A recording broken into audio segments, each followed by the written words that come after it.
Hi, folks. This is Mountain Man coming to you from parts unknown. Well, Mr. T had a big press conference today. I wonder if Kamala could do that for over an hour, talk about tons of different subjects. And, or we know Joe can't. But Dan Scavino, he posted out on TE Social that same thing about Joe, that he's big mad and he wants to come back in. So anyway, I'll wait till people get in so I can see what kind of signal I have. I hope that people that are impacted by Debbie are doing okay. And I hope the signal isn't blocked. You know that satellites can be all over the place. You never know which one you're going to be assigned to. Is it going to be way out in the eastern parts of the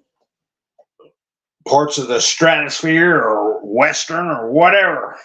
How you doing, White Lightning? I got a good signal, 5 by 5. I'm glad to hear it. Well, we get some people, and I want to talk about this Thomas Crooks. I noticed the other day that his or and then Autopsy. I put that word in the thumbnail. I don't know if it's going to affect how many people get notifications, because I don't know the status of that word. But you know, it's hard. It's hard to keep guessing. Hi, Tuco. Hi, Doc. Hi, Sissy. William, how you doing? Nice to see you all. So I want to address that a little bit, because I've been watching other creators, and like, for instance, when Trump said during his press conference today, he thought the FBI did a good job. They interviewed him afterwards, and he said, he mentioned the other lunatic that they have in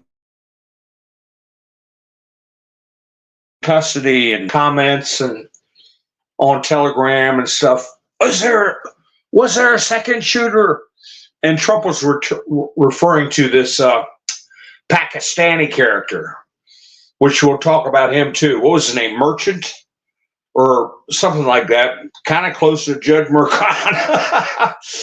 But anyway, that's why I've got Napkin plot. We'll talk about the Napkin plot. I didn't talk about it the other night. We had so much other stuff to talk about. And this stuff with Tim, what's his face? Timid Timmy is really going to come back and bite them. You know, people are digging up old video of him talking that tough talk that he, he supported Operation Enduring Freedom, and really putting it on, and apparently was receiving retirement pay equivalent to E9, when by all rights he was supposed to be a E8, and somebody caught it and downgraded him. I don't know if they made him pay the money back. I don't know how much he should have known that if he didn't complete his commitments, that he would be returned to E8. So there's real serious. I mean, this stuff is serious. It's not childish things like them perpetuating a couch story about Vance out of the blue, or George Stephanopoulos, who's I don't know if he's still got a job yet or not, but insisting on calling Mr. T a grapist because this Judge Kaplan, who was involved in the scam Stankman fraud and had some dealings with the Epstein situation, also made a off-the-cuff comment calling Trump the hard R word. This is serious. This is their federal law. As you may have seen a video where some veterans came years ago to Walsh's office and confronted staff with pictures. And some people have dug up pictures where Walsh is wearing a ball cap with a Special Forces chevron on the ball cap. And there's federal law that you can't verbally or in writing. It's a stolen valor thing that's been in place since 2000, I think 6. I don't know. So yeah, he is fiddling around with a federal offense for intimating heroism that he did not have. And like I said, if he'd have just went, he didn't have to be Sergeant Fury, or drive a tank or anything. You're in harm's way when you go into a combat situation. I remember my father was telling me a story about a feeling he never felt before and he never wants to feel again. And then it's not a horrible battle story. It's something that you just don't think about until someone explains it to you. The feeling when, okay, you're a young man, you're, going planning out your life and figuring out what you want to do, and you get a letter. It's from the President of the United States. You all heard me tell that story. Next thing you know, you're in Paris Island, looking over this sea of bald heads. So everybody's got their head shaved. And you're getting shots in your rear end, shots in your shoulder, orders being barked at you. They tear you down. I mean, think about it now. We're talking about Korean War. They tear you down and build you back up, and it wasn't pretty. It wasn't fun. I'm not saying it is now, but it is different now than it was. How many years ago? 70 years ago? And that's not the feeling he was telling me about. He told me a lot of stories. Some of them might tell you in the future. At the time they were, tough to go through, but looking back, they were funny. But no, what he said was, you're on a troop transport, and you see the same sea of bald heads that you were getting all your shots with in a place you've never been to before, and all of a sudden you're all on a boat and you're floating away from the United States, and it hits you that you're going to war, that you might not come back. And you look at all the bald heads and not everybody's coming back. And it hits suddenly, it's a reality when you're a quarter mile offshore. You're gone. You're off your native soil for the first time in your life, and you may never come back. That's a feeling that's hard to understand. So yeah, you're a combat vet. When you go into hostile territory, it doesn't matter if you're peeling potatoes, working in a radio room. Somebody put in the chats last night. You don't know where a missile could land. It's you're going into enemy territory. Where people want to unalive you. But he didn't go. He spent some time in Italy and double talked that he served in Italy overseas in support of the Afghan troops. Well, we served in support of the Afghan troops. Yeah, we support them. We're on their side. Everybody putting the ribbons on the back of their car, praying for our troops. Remember that? My mom had it all over the back of her car. But even if you're in the service and you're loading supplies here in the States to send over to Afghanistan. You're working in support of wherever you're sending the supplies to, or whatever you're doing. But that doesn't count as he knows that he should not have claimed what he claimed. And he knows he shouldn't have been cashing checks for an E9 when he was an E8. Those are very serious things. How are they going to get out of it? Because it ain't going to let go. Trump announced these where his team has done the advance work for 3 debates, sprinkled out among the different news organizations: Fox News, NBC News, ABC News, and then a 4th debate would be Vance and Timid Timmy, the cowardly liar, I called him. A play on cowardly lion. Of course, you have if you have Kamala as Dorothy, you got Joe as a scarecrow with no brain, and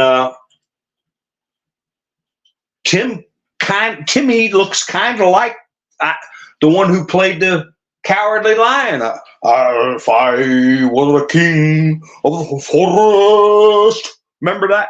He was tough, marching around, and then somebody goes, boo, and he runs away. So I forget who played the cowardly lion, but it was Ray Bolger played the scarecrow. But anyway, so Vance is going to debate him if he makes it through the convention. But I tell you, they have no shame. I didn't put my thumbnail up, picture thumbnail. It's I'll put it up afterwards. It's a scene taken from inside a hangar where they had this rally. Kamala's plane in the background on the tarmac, and it's these people are all funneled in the hangar, and then outside the door. You get a narrow shot, but the place looks so packed. Well, it turns out they're all bussed in, a big number of them. There were a couple of dozen charter buses, mostly union members. What, the United Auto Workers endorsed Joe, and they transferred that endorsement to Kamala? What a foolish move. Now, there's going to be rank and file that follow the leadership. But I think most overall, and I've had people unsubscribe or leave me whatever because I've criticized unions. I criticize union leadership. Rank and file is another thing. But anyway, they busted in a lot of union guys, gals, whatever. And with this magnified crowd, some people said was fortified with AI, the pictures. There was a band of lunatic Palestinian fans and squawking, no genocide, blah, blah, blah. Disrupted the huge crowd. But anyway, Vance is going to debate this character. Is he going to make it? Like I said, they don't have any shame. They were shameless about lying about Joe. Trump was making comments about Joe needing a shot in the backside 5 years ago to get through the debate. That he was shot. Joe's not there anymore. Don't you think he looks different? They didn't bat an eye. And the news agencies were called out on it. You all played along. You played along with the lies. They don't bat an eye. Trump today, he's listening to one and he says, what a stupid question. Just stupid. And it was stupid. What? Oh, yeah. They said, it's something along the lines of, people are concerned because you haven't been on the campaign trail for almost a week. And he said, what a stupid question. He just finished doing a record-breaking stream with that young kid, Aiden, 100 million views, putting out videos, recorded videos and statements constantly on Truth, constantly on YouTube. Gives an impromptu hour-long press conference. Open subject. He said, all right, I'm going to take one more question and make it a good one. Whatever they want. And then he took one more question after that. And he said, they're sickening because they're trying to build a narrative that he is so stunned by the amazing Kamala and this wonderful, lovable, cuddly commie that she brought along,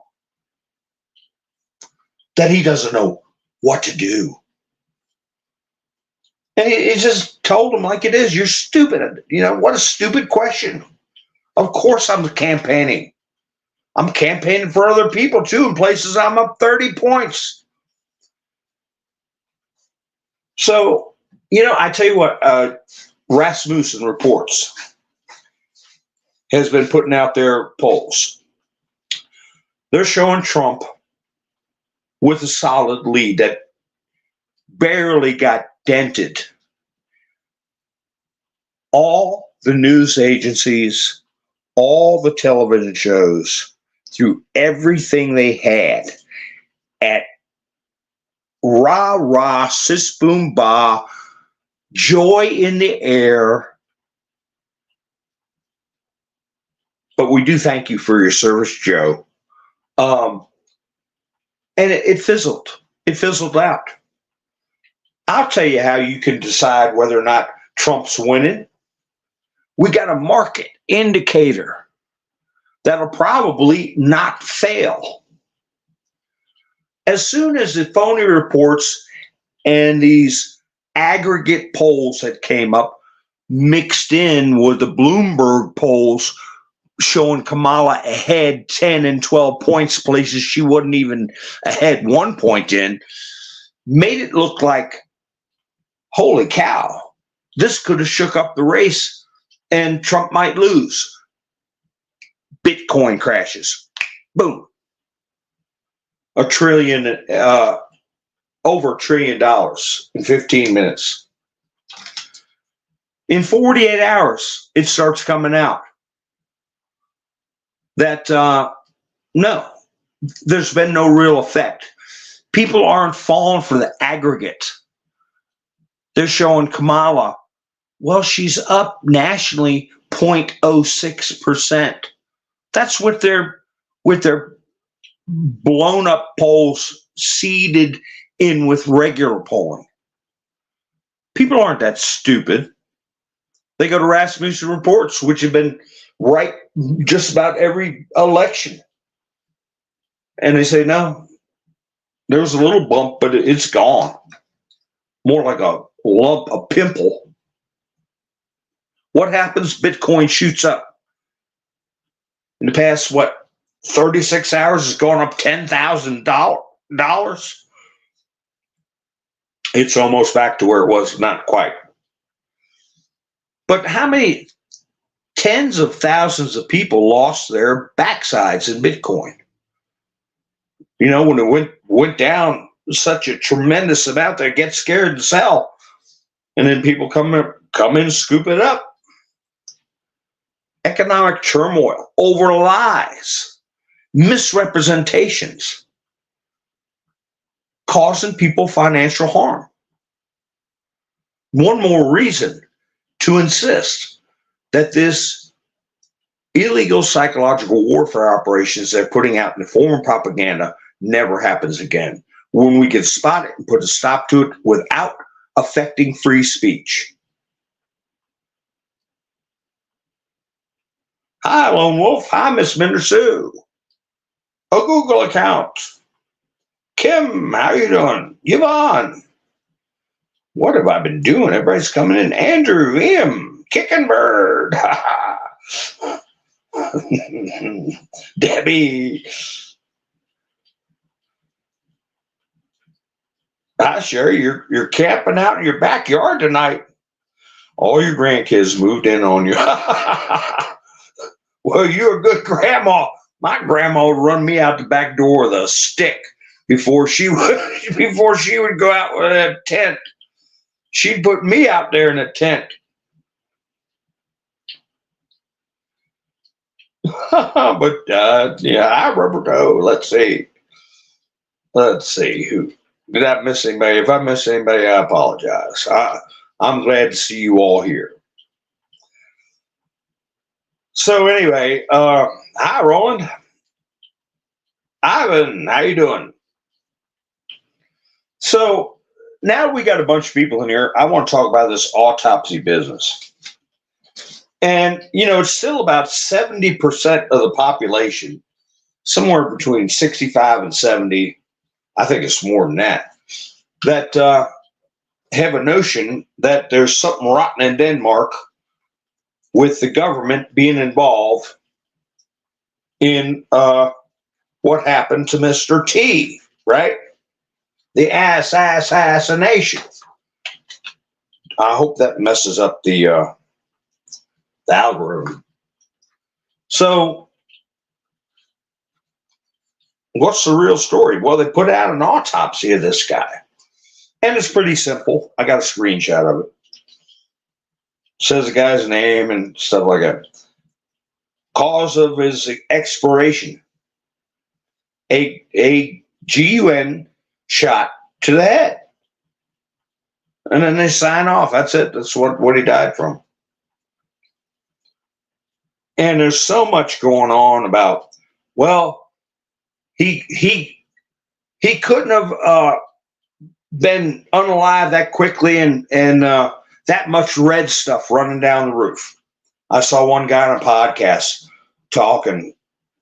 His heart would have stopped, and there's no way it could pump that much.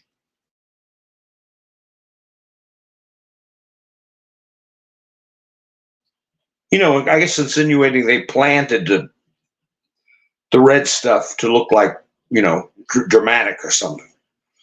And other people saying, whatever comes to their mind. And with a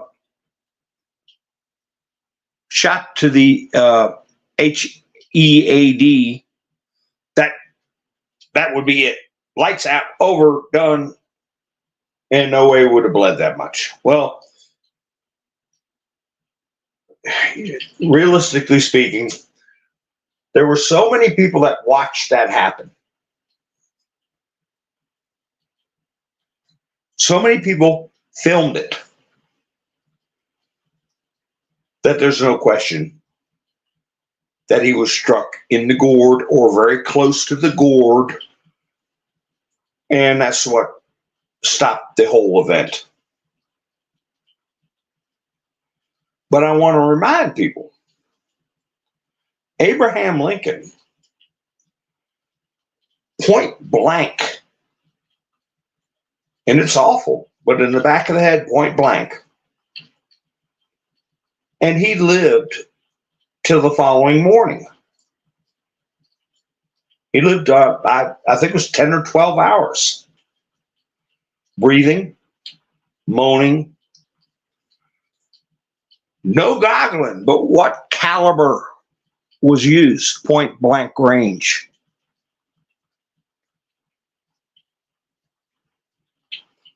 If you know, you know.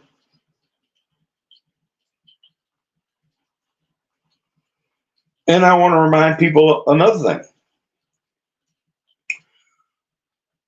John F. Kennedy. He was struck twice, according to the official story. Through the neck and then in the head. He survived as far as respirating in a heartbeat, a weak pulse, till the ride to the hospital, transfer from the limousine to an operating room. He was still breathing, and his heart was still beating.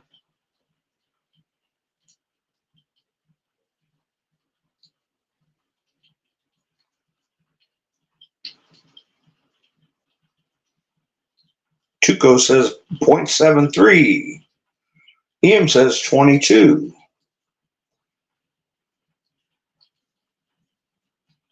Google account says 45. Joker says 300 Win Mag. Sissy said 45. Well, I'll tell you, back then, and I had one, it was called a cap and ball revolver, where you had to load a ball. These weren't tapered bullets. These were little cannonballs. Okay? You had to pack your powder with paper, a wad of paper, and put the round, tamp the round down, and in the back you had a small firing cap that you put on top of a little stub, and the hammer would strike the firing cap, that would light the powder, and it would eject the round, and it was a round. And Ian is taking a guess of 44 or 45. Andrew says 45. And it was a Derringer single shot, small pocket pistol. And it was 44 caliber. Round ball. I mean, talk about damage to the skull and the gray matter with something like that flying through. And Lincoln lived into the morning. So, yeah, he could have took around or very close grazing the concussion from a 50 caliber, if that was used, what was used,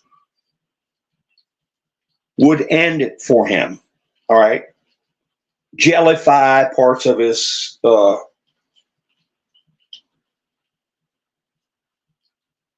kidneys, the soft matter, and the concussion would have knocked his teeth out and everything like that. He didn't have to get direct hit, or it could have, it could have done a number of things.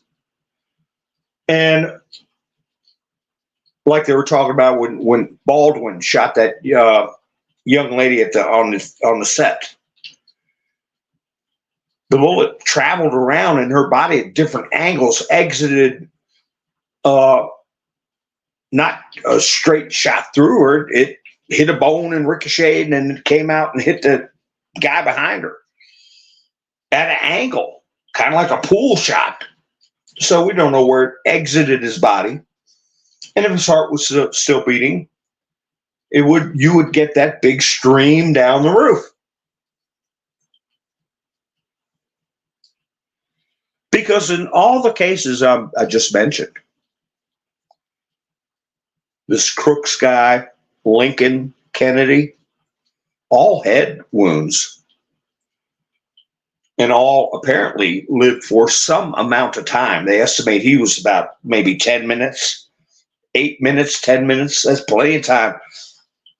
Because what regulates your heartbeat and your respiration is very deep in your brain. It's called the medulla oblongata.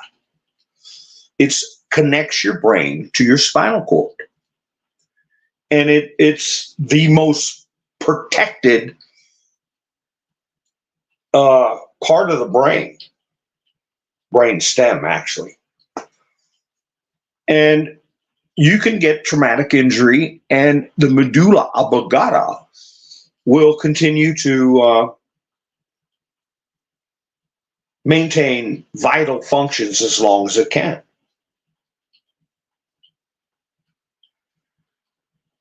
So That is what I suspect happened.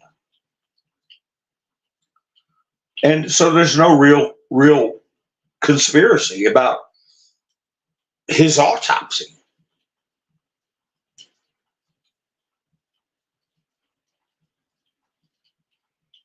Does it make sense?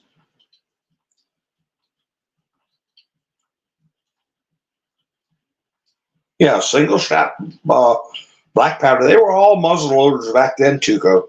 I had I had a Navy. Oh gosh, it's been 50 years. Cap and ball revolver. I think it was 1868, and muzzle loader pistol, 44 caliber.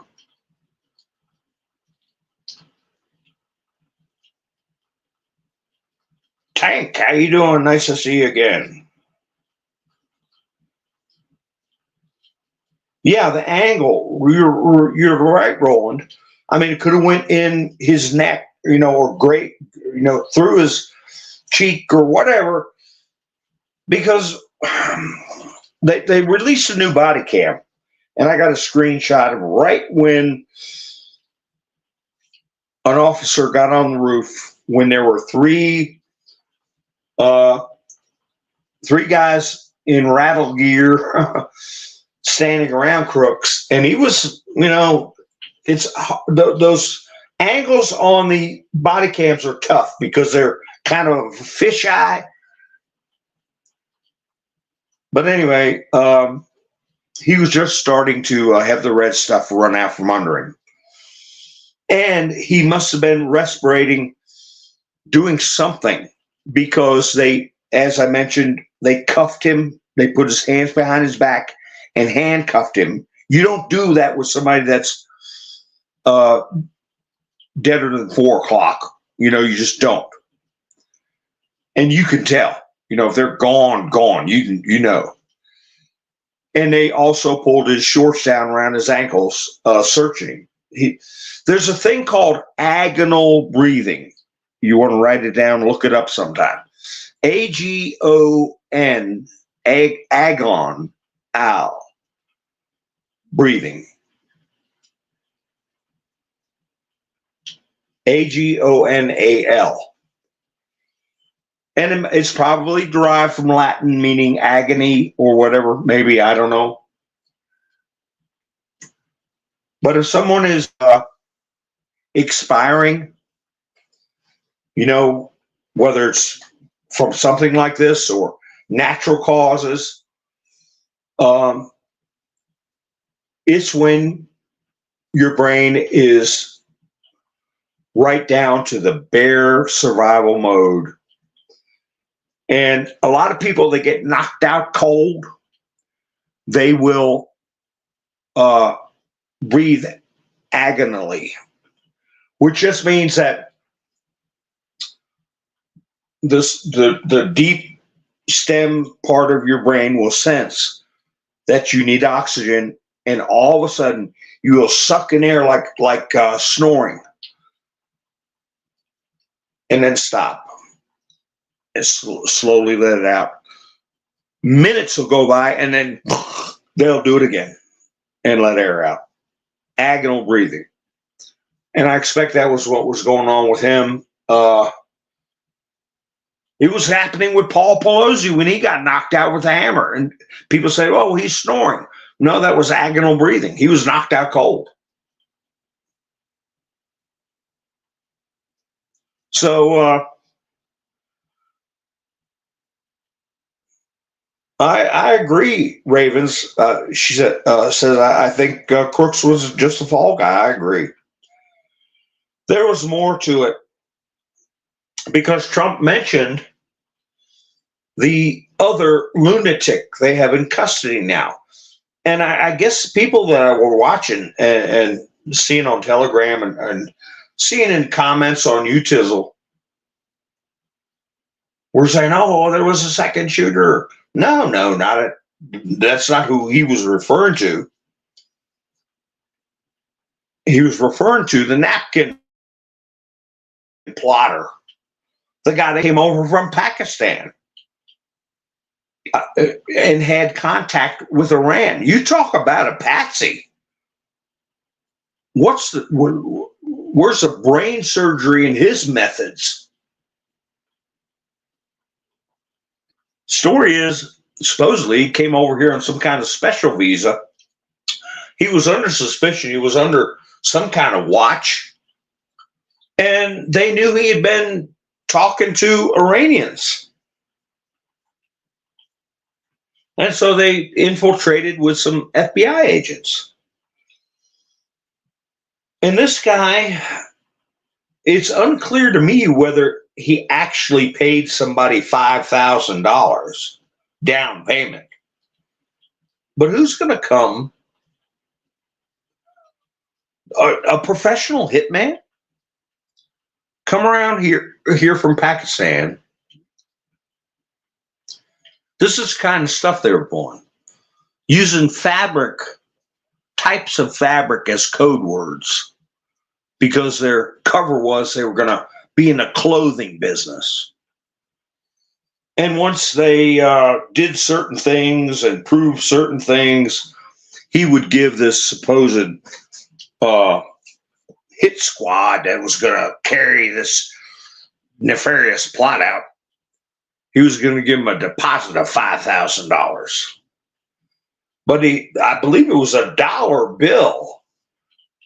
They had taken the pictures of the serial numbers, and apparently the James Bond style meeting was, you show me the picture of the serial numbers you got in your phone, and I'll show you the actual dollar with the same serial numbers.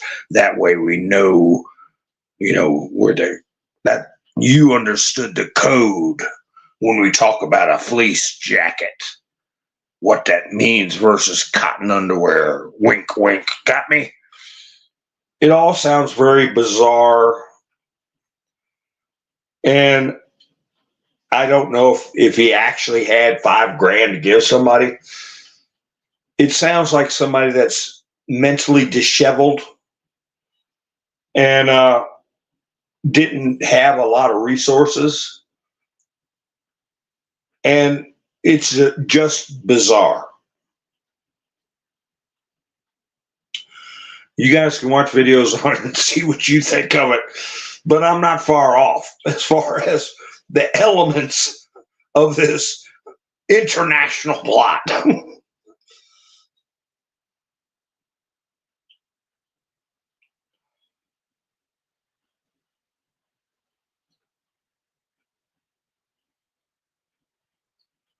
Yeah, I'm just looking through some of the chats.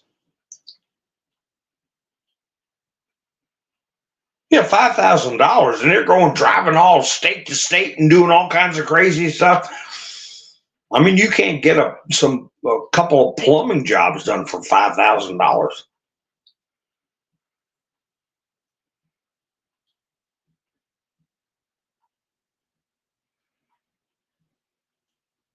He was already wearing his mind when they cuffed him.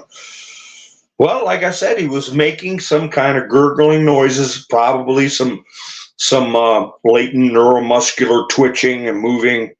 I don't want to get too. It ain't pretty.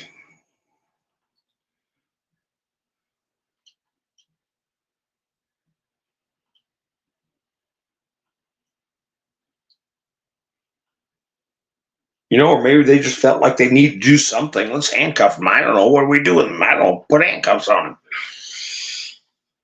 Did you see the body cam video of the cop that got raised up and then dropped straight back down again? There's plenty of times we can think back through our lives where something cuckoo happened, something wild, and you look back and you think of yourself like, doing the Three Stooges stuff. You're freaked out. I don't mean to say he got up there. He saw there was a gun. He dropped right down. You could hear Donald Trump's voice. If you're there, you know he is in straight line of fire of the President of the United States. Your only purpose for being there at that event is to protect the president, former president, or however you want to word it, of the United States.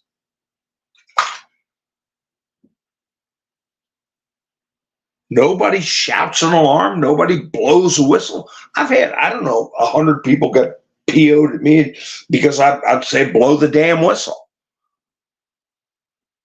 But it's true.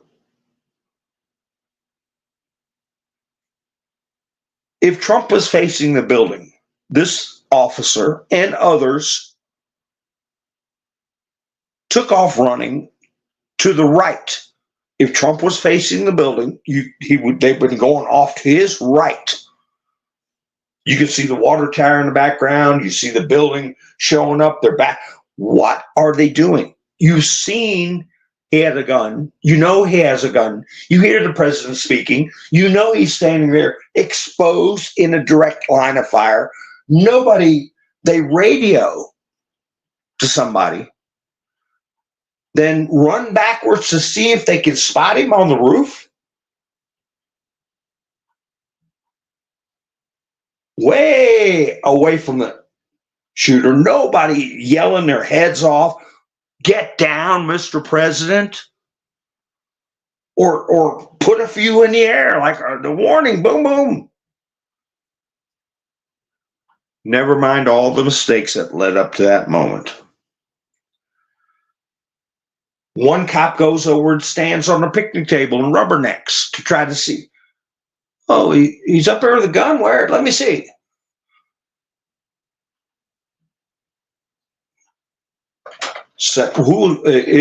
Senator Johnson?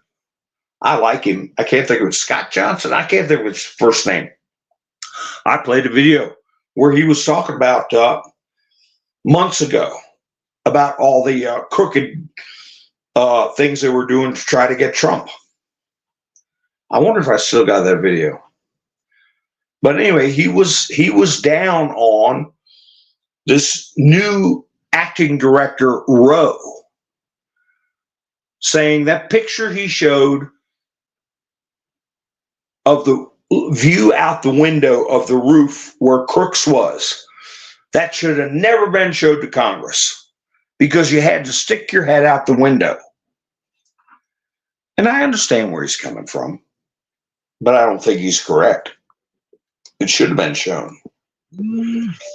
And I've seen a picture where you can see a substantial portion of the roof without sticking your head out the window. By looking out the window and rotating your eyeballs to the left, you can see a big portion of that roof. Now, if you stick your head out, you can see the whole roof. And you don't stick it out way far either. You just lean out there. Remember, the same guys got two photographs of Crooks when he was down sitting on a retaining wall to the right, in the right corner of that building, where there's no way you could have got that picture. Two pictures of the back of Crooks. Him with his head turned to the side, a profile shot. You all seen it. And the second picture of him looking at his phone from the same angle. There's no way you could have took those pictures without leaning out that window then. How'd they get pictures of the bike? How'd they get pictures of the picnic table? But those two pictures of Crooks, he was down at the base of the building at a retainer wall. So they stuck their head out then. And I know it's not, Monday morning quarterbacking and all this kind of stuff. It was a freaky situation. But this country mentally is up in arms and trusts no one. And these things have to be asked, they have to be scrutinized. If people take offense and get insulted, oh, you're picking on the local cops. No, they have to be scrutinized and questioned.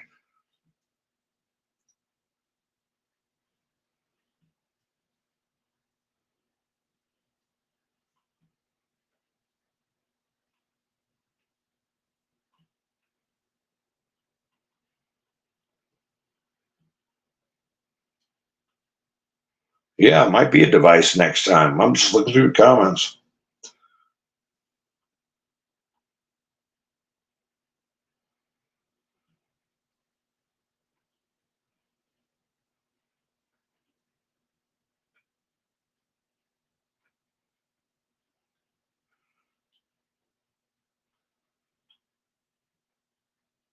Yeah, it's right back saying they're the ones that were, according to the Obama bunch, they were hiding Bin Laden for all that time. Hi, Jerry, how you doing?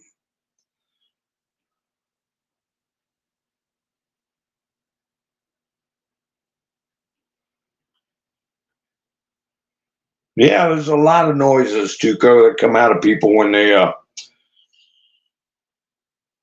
sometimes, yeah, it's everything stops instantaneous, but most times there is deep brain function still going on for a short while.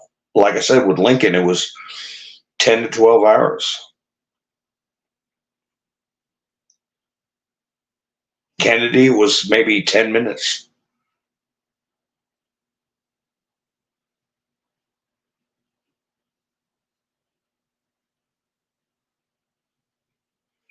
Yeah, then he hears the first volley and runs to his vehicle to get his rifle, and it's in a case, and he's fumbling with it. And I know it's a high pressure situation. He was rattled. He was, but the communication was awful. I mean, it was 6, 7 minutes, I think, before they realized he was down and done. Ron Johnson. Thank you, Roland. Yeah, Ron Johnson. He was down on this director, but I'm gonna tell you a story. Remember how some people were saying, well, Cheadle was only the Secret Service director for 2 years, and it's a fair statement to make because if that was the case, she's not really a deep state person or that deep into it. But then we find out she was working for the Secret Service back when 9/11 happened. She evacuated Cheney. So she goes way back 24 years. We didn't know that. But then we come to find out that she wanted to hide the cocaine that was found in the White House. I love to garden.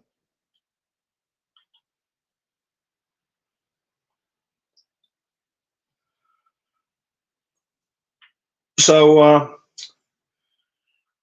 there was an official with the Secret Service. I forget his name. He was getting ready to retire, and he eventually did retire. But he was not about letting that cocaine get destroyed or hidden or thrown away. Then he retired.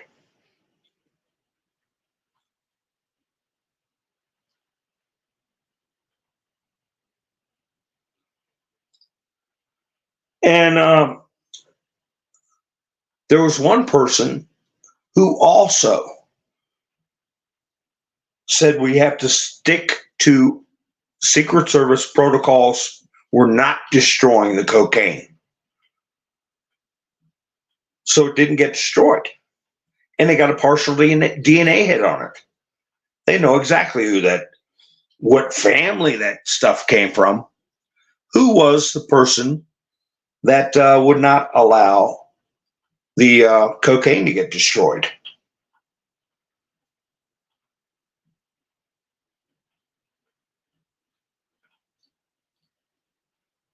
Does anybody know without Googling? Tuco says, as a hunter, I never had a whitetail live more than a brief few seconds.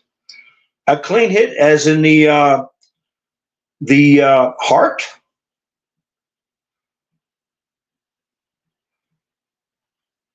Because you can do that. You can hit there pretty if you know what you're doing. I'm sure you do.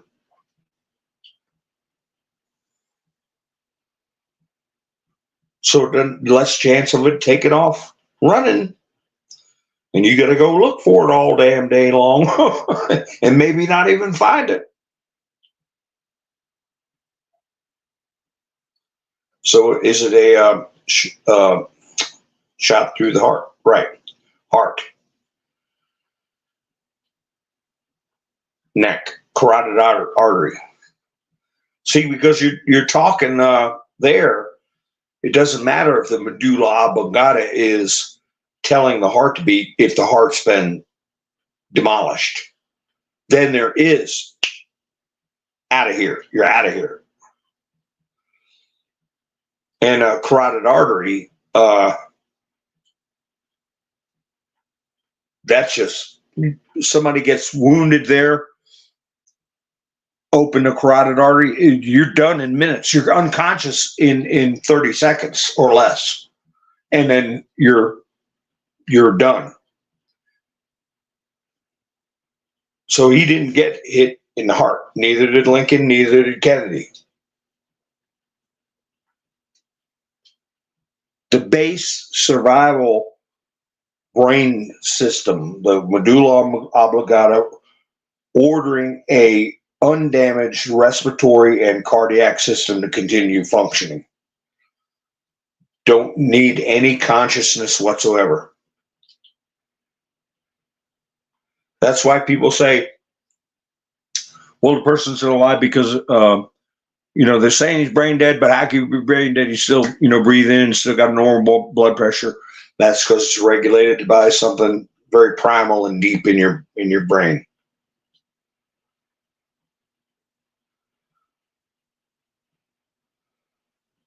So nobody taking a guess on who bucked up about not destroying the cocaine that Cheadle wanted to destroy. And Cheadle was the big boss.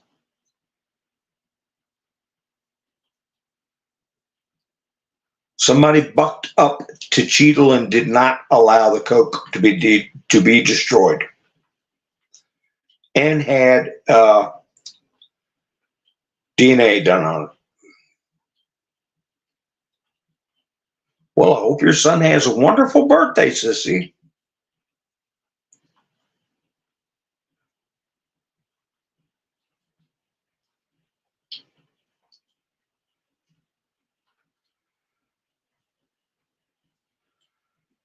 Hi, Tennessee. How you doing?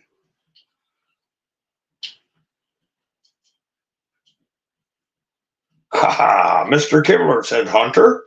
No, Hunter he wants to destroy it, all right. Destroy it up his nose. Joker. Was it the person who found it? No. It was it was this guy Rowe, who is serving as director now. That's why I'm saying I don't discount people right off the bat. Cheadle wanted to destroy the stuff. The guy that's taking her job over right now and shown the picture of the roof from the window, pointing that simple fact out, also would not allow the coke in the White House to be destroyed. So if he was part of, the cover-up crowd,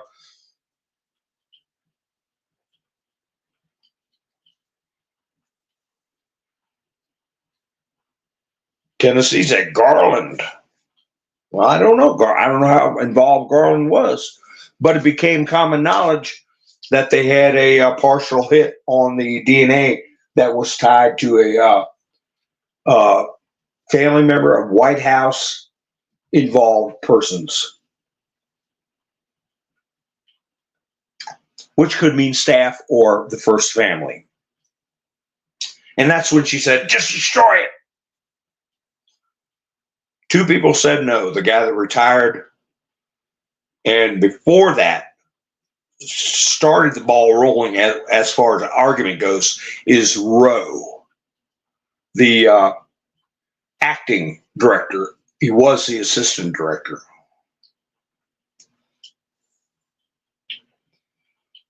I don't know, Roland. I didn't see where somebody showed someone shooting out the window.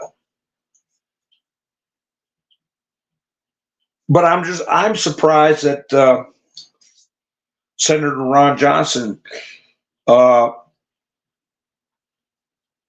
that that picture was unfair and misleading.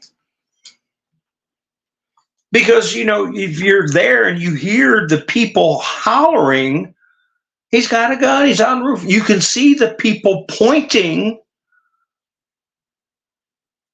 and you go turn your head and say, oh, I see half the roof. I don't see nothing. Is that what you do? No. You stick your head out a little bit and go, holy cow, there he is. I mean, I don't know. That's what I'd have done. But you look at, so anyway, well, we talked about the Napkin guy from Pakistan. He's in jail. What in the world's that got to do with anything? Somebody on the internet, or a couple of people, were saying that he had ties or some kind of communication with the Crooks family. I don't know if that's somebody trying to get some kind of clicks or get some kind of something started, or if there's any validity to it at all.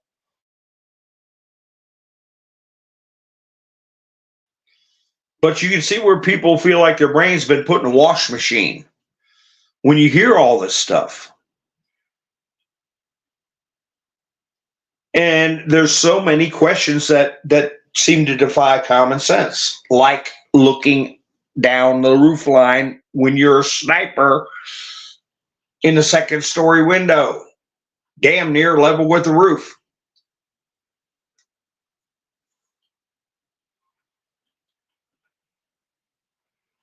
Then we find out about a second person. And the van he had the Arizona plates. He also had a white car. It's unclear where any of that stuff was. So I did watch a creator that pinpointed where the white van was. He found out by watching the interview of a guy who was talking about when the cops came and got in the van and found the explosives. He was pointing where the van was sitting. The guy got on Google Maps, looked at the streets, matched up the trees, the sidewalk, the house, and said, okay, this is the street the van was parked. And he showed a Google Maps picture.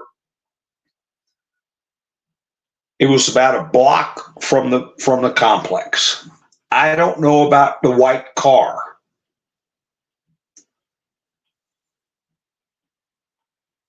So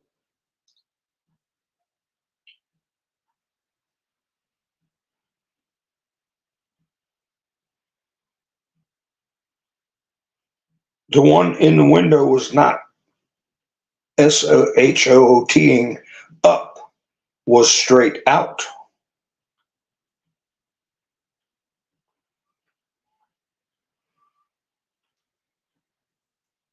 Oh, I have to take a look at that. Roger Stone. Yeah, Tank says there were multiple shooters.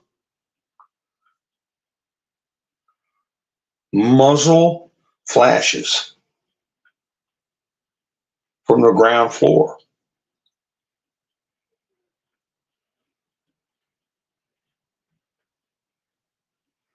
Yeah. Well, there's going to be more footage coming out, more analysis. But we played that one where that news lady was talking, and she said, "We're still under fire. Trump was back on his feet." And the fact of the matter is, at least one of those rounds, after Trump stood up and was asking for his shoes, or before he stuck his fist in the air, he was trying to get his shoes. That was when the counter sniper hit Crooks. When she said, "We're still under fire," that was almost 10 seconds after the initial volley. That makes me wonder, because where this counter sniper that took that shot was, they said it was 1 in a million shot. I don't know about that, because Crooks had to have the muzzle clear the roof line, right? And if he is eyeballing the sights, got his head tilted to one side, there's going to be a pretty good portion of his head above the muzzle. And the muzzle has to be above the ridge. See what I'm saying? But maybe the sniper was at a lower elevation. I don't know. Which would have obscured, by the angle, would have obscured a lot of his head.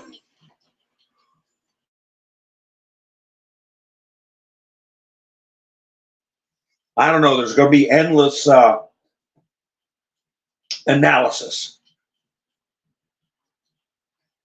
But anyway, Trump soldiering on. Every little thing they try to find fault, try to build a narrative that they think will stick. They fired out their best propaganda,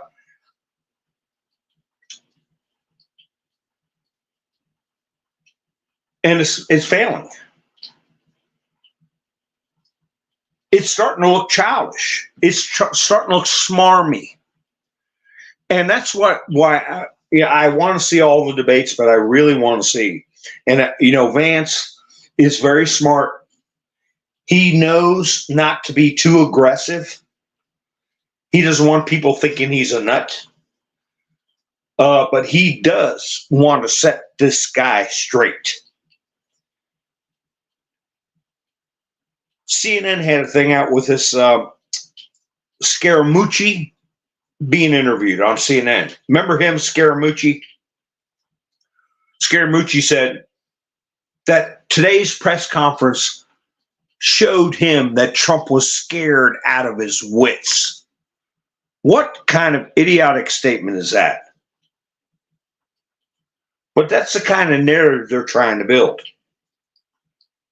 I think timid Timmy is going to be scared out of his wits to look, as Kamala says, in the face, having to look at J.D. Vance and tell him to his face some of the stuff he's been saying at these rallies, when he's the one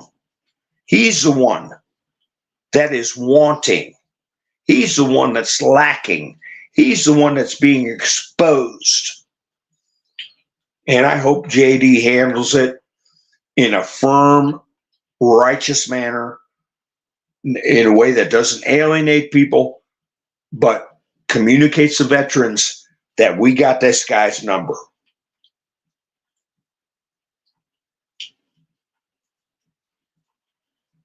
I really want to see that showdown between J.D. Vance and timid Timmy, the cowardly liar.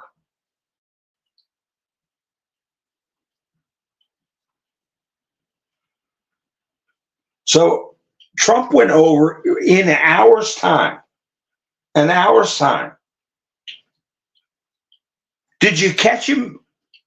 Now, everybody who's been listening to me, I swear to you, when have you ever heard what I said my father told me a long time ago, 20 years ago? I said, my dad told me, when you really got to watch out, recessions, inflation, those are bad, but depression, okay, real economic trouble, you will see deflation. Remember that, folks? I said that last night. I'm raising my right hand. I said it last night. Have you ever heard anybody talk about that before? Ever? What did Trump say today? What you really got to watch out for is deflation. Exact same thing I said yesterday, recalling a 20-year-old conversation with my father. He said it does way more damage than inflation. So he covered the possibility of a stock market crash like 1929. He talked about the other lunatic assassin and how his ear healed, how he's healing up. They asked him a question about that. He addressed how he is steadily campaigning. He discredited idiotic reporter who was trying to create a narrative that he is somehow slowed down or hiding from campaigning. He just squashed that, told her she was stupid, which she was. He talked about J and then 6, right? How the people need to be released that should never been put in jail, and how people who did way worse. Did you catch where he said nobody died that day? I was thinking Ashley and Babbitt, right? Why do you think he said nobody died that day? So we can show how these fact checkers are selective. They don't want to bring up Ashley. That's why. So he said it on purpose to see if they would do their damn jobs, and they're not. He's so far ahead of them. He brought up Kamala and her relationship with Willie Brown. Talked about a helicopter accident he was in with Willie Brown, and how at the time Willie Brown didn't think a whole lot of Kamala. He brought up Afghanistan. He brought up the weapons that were lost in Afghanistan and the lives that were lost and how it never would have happened. He brought up Israel. He talked about Israel. He talked about Joe's situation. Complete grasp of the situation. He said, I know what was said. We can do this the easy way or do it the hard way. He was threatened out of the presidency. He brought that up. He brought up Iran. He brought up the border statistics. He brought up the Strategic Petroleum Reserve, how that's been totally depleted. He talked about Hunter and Hillary because they were asking him about going after Hunter. He said, it's a tragic story. Hunter's story is a tragic story. What did he mean by that? And then he brought up how I could have prosecuted Hillary. Well, you all know what she's done. You don't report on it, but you know what she did. But I wasn't going to put a president's wife in jail. It would not have been good for the country. But look how they treated me. So an undecided person watching this hour-long press conference, interesting, non-offensive. They tried to corner him on Kamala's race. He said, it doesn't matter to me whether she's Indian or black, how she conducts herself. He said, but I think it's shameful the way she's treating both parties, both cultures, ethnicities, whether they're Indian or black. she's doing a disservice to both of them, the way she's playing them off against each other. He brought up the Second Amendment.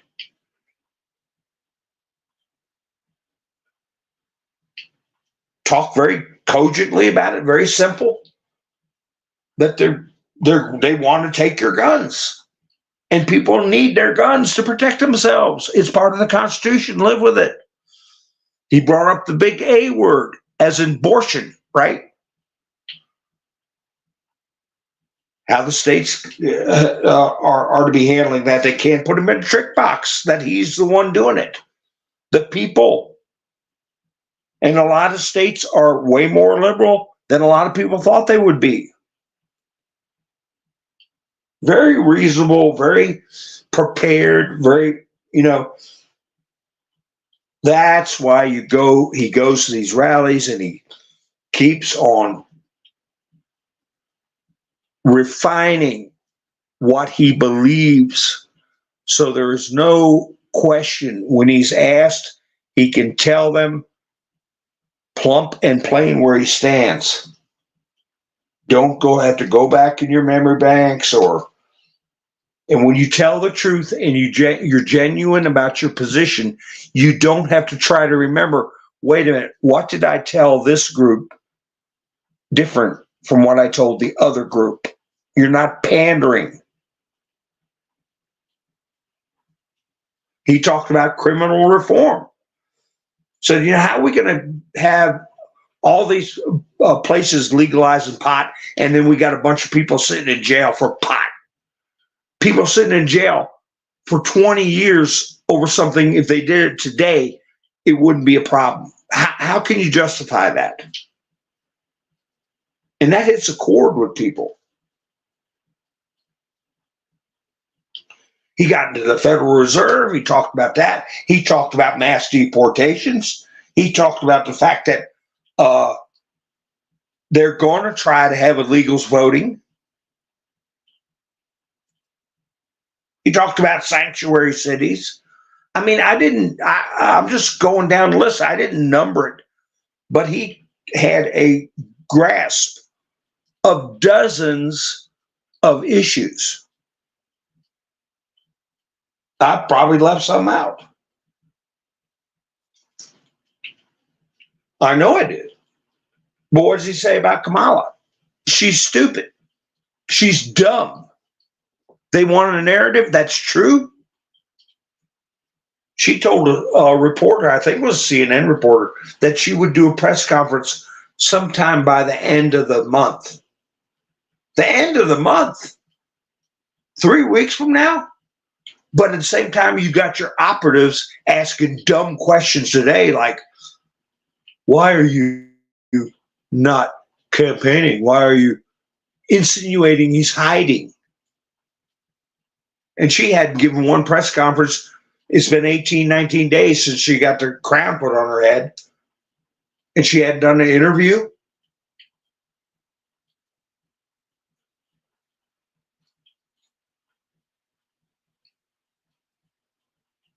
That's right, Roland. Yeah, he brought up taxes too. Taxes on Social Security. I knew I left something big out.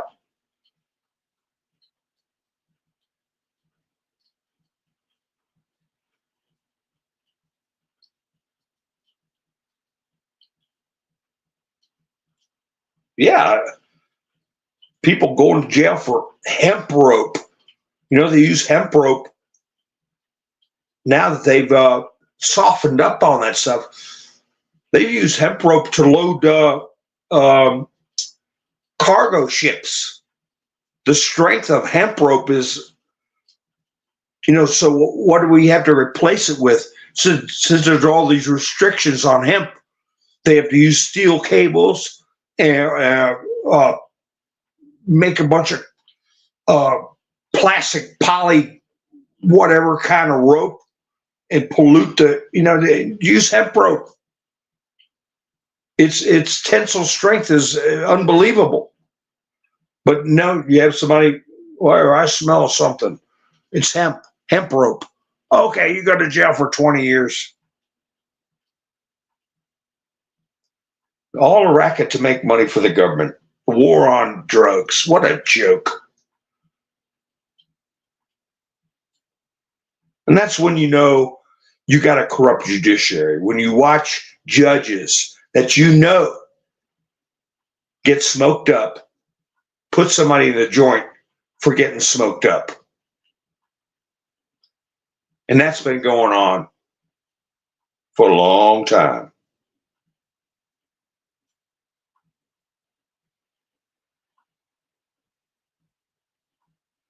That's right. You pick your battles, Tuco.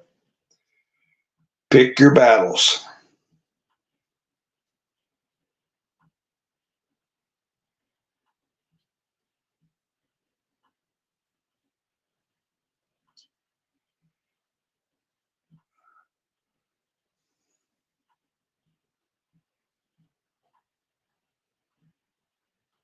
Just looking through the chats. Hey, Gary, how you doing? Finally made it home. Great.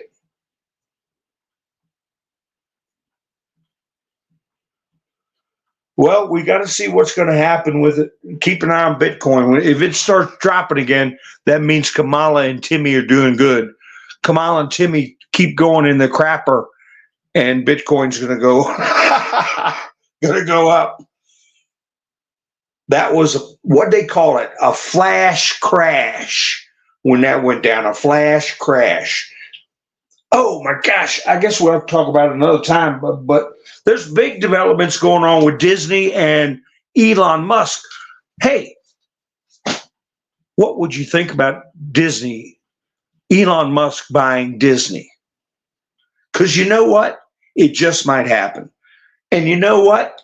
Remember when I pointed out the time when at one of Trump's rallies, he called out Ike Perlmutter in the crowd, and everybody clapped for Ike Perlmutter. Nobody knows who Ike Perlmutter is. Not in that rally, they didn't. If you all been watching me, you know about him. Ike Perlmutter and Nelson Peltz. What do they have in common with Elon Musk? Ike Perlmutter and Nelson Peltz. What do they have in common with Elon Musk? See if anybody gets it. Yeah, there's a lot of medical possibilities. Yeah, think about all the stress people were put under over the years, going to jail and stuff. Over some, I never smoked weed. I didn't have any call to want to do it, but I never ran into a pothead that was a problem. I mean, they're always laid back people. Call it ganja or whatever they call it. Holy cow, Roland.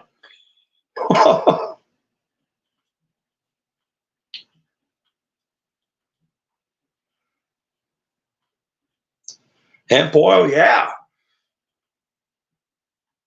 Well, they have changed the laws on raising hemp, Jerry. They have changed that.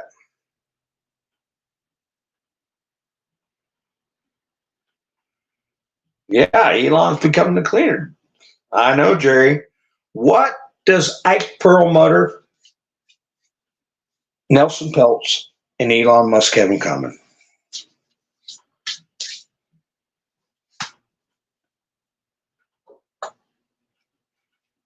Billions of dollars. They're all billionaires and have access to billions. Ike Perlmutter and Nelson Peltz had controlling major shares of Disney Corporation. They were trying to change the trajectory and the tactics of Disney away from DEI. They kept getting rebuffed. They sold their shares, their stocks, months ago when Disney was high, well over $100 a share. Now it's collapsing. It's down to $86 a share. I heard that Peltz and Perlmutter were saying if it gets down to $65, $75 a share, down around that at time, watch out. They're going to do a hostile takeover And I believe Elon Musk is going to be part of it. We'll talk about it on another live stream.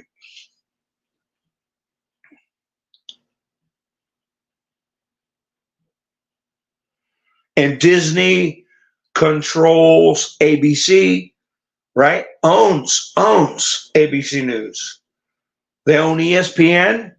My plumber intel remind me of that. They own Sports Illustrated too, probably do.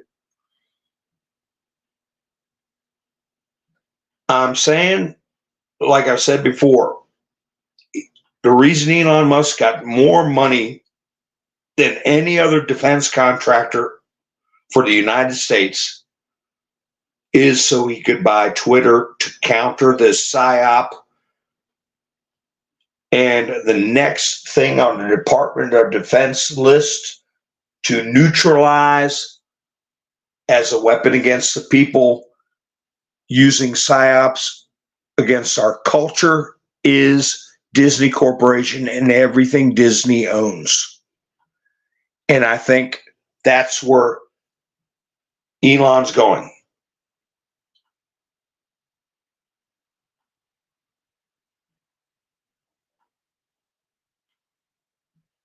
So, yeah, give it a couple of months and things are going to crack open. All right, folks. Well, if you haven't hit the like button, do me a favor, hit the like button. I've been put on the back burner on Utizzle. Wow. I mean, my views are down. And I appreciate you all sticking with me at any rate. But I got out of RT News that Utizzle is being shut down over there in Ruski land. Ruski land.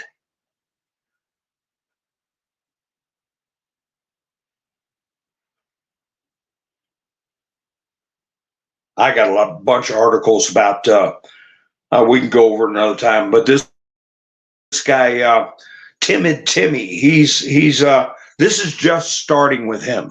This is just starting, especially if he was cashing checks for a higher grade of pay than he deserved.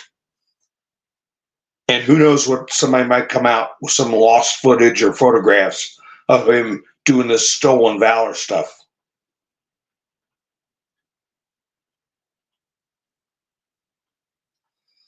I got some Looney Tunes on VHS somewhere. I think in my old office. Foghorn, Leghorn, and I say, boy, hey, come here. Well, I'm a chicken hawk. I got all that stuff from years and years ago. Yeah, hit the like for it. Everyone leaves, Tuco says. So anyway, folks, I'll probably go live tomorrow night. So if you're not subscribed, go ahead and subscribe and hit the notification bell so you know when I go live. And if you didn't like the video, give me a thumbs down. And if you watch this video after the live stream, I'll thank you. Also, let me know what you think in the comments about some of the stuff we talked about. I know we talked about a lot of subjects, but I just love it when I bring up something from years ago, especially about dear old dad, when he said deflation, keep an eye out for it, dangerous stuff. I thought, well, how could deflation be bad? You get stuff cheaper, man.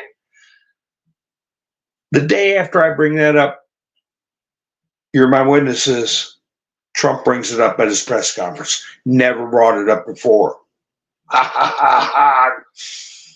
My dad had a great mind, and great minds think alike. Trump and my daddy. I'm not taking credit for it. I'm just a parrot, parroting back what my father told me. So, all right, guys, you all have a great night. I appreciate you all sticking with me and helping me out. And I'll be seeing you soon. So have a great night. And I'll be broadcasting tomorrow, probably. Until then, this is Mountain Man, over and out.